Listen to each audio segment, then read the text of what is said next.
Magandang gabi po sa inyong lahat. Narito ang ating Sunday night weather update para ngayong August 10, 2025. Siguraduhin pong tapusin ang ulat na ito para manatiling handa at ligtas. Huwag kalimutang i-like, i-share, mag-follow sa ating Facebook at mag-subscribe sa ating YouTube channel, pindutin ang notification bell para lagi kayong updated sa lagay ng panahon. Ayon sa latest weather update ng PAGASA, patuloy pa rin ang epekto ng southwest monsoon or hanging habagat na nagdadala ng scattered rains and thunderstorms sa kanlurang bahagi ng Luzon.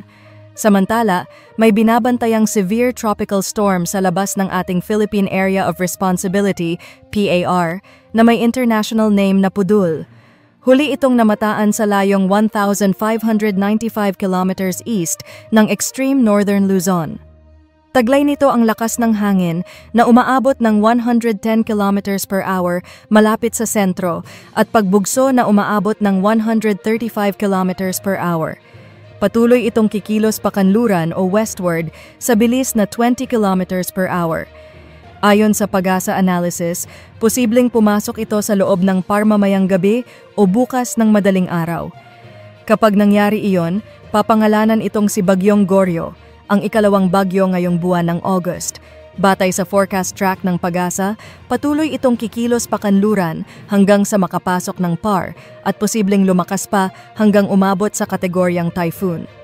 Ang direksyong ito ay dulot ng high pressure area sa silangang bahagi ng Japan na nakakaapekto sa kanyang track. Pagsapit ng Tuesday, kikilos ito pahilagang kanluran at inaasahang lalabas ng PAR pagsapit ng Wednesday night o Thursday morning. Posible rin itong dumaan sa kalupaan ng Taiwan bago maglandfall sa silangang bahagi ng China.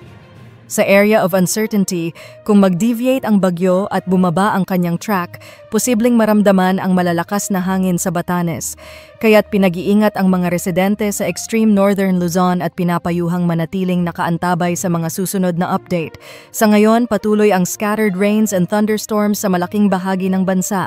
Patuloy ring naglalabas ng thunderstorm advisories at warnings ang mga regional services divisions. Sa ating weather outlook for tomorrow, sa kanlurang bahagi ng Luzon, kabilang ang Ilocos Region, Batanes at Babuyan Islands, mas magiging maganda ang panahon sa umaga hanggang tanghali. Sa buong Luzon, mainit at maalinsangan sa umaga, ngunit pagsapit ng hapon ay posible ang makulimlim na kalangitan at scattered rains and thunderstorms.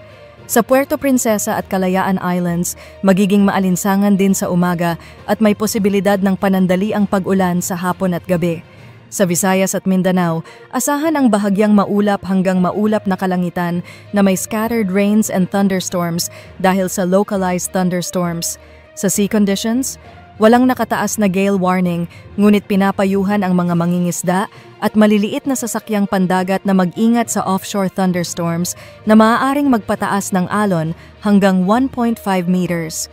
Sa 3-day outlook for selected cities, Legazpi City, maganda ang panahon bukas, magiging maulan pagsapit ng Wednesday at lalo pang tataas ang posibilidad ng ulan sa Thursday dahil sa hanging habagat.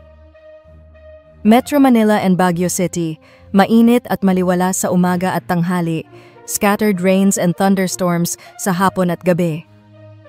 Iloilo City, makulimlim at may scattered rains and thunderstorms mula Tuesday hanggang Thursday.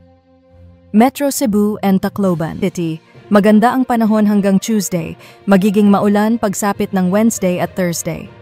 Zamboanga City, makulimlim at may mataas na tsansa ng ulan mula Tuesday. Cagayan de Oro, maganda ang panahon hanggang Tuesday, tataas ang posibilidad ng ulan sa Wednesday. Metro Davao, mainit at maalinsangan sa umaga, may posibilidad ng scattered rains and thunderstorms sa hapon. Iyan po ang kabuuang update sa lagay ng panahon ngayong gabi.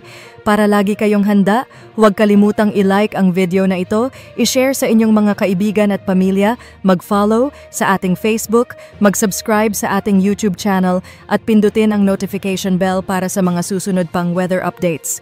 Ingat po tayong lahat.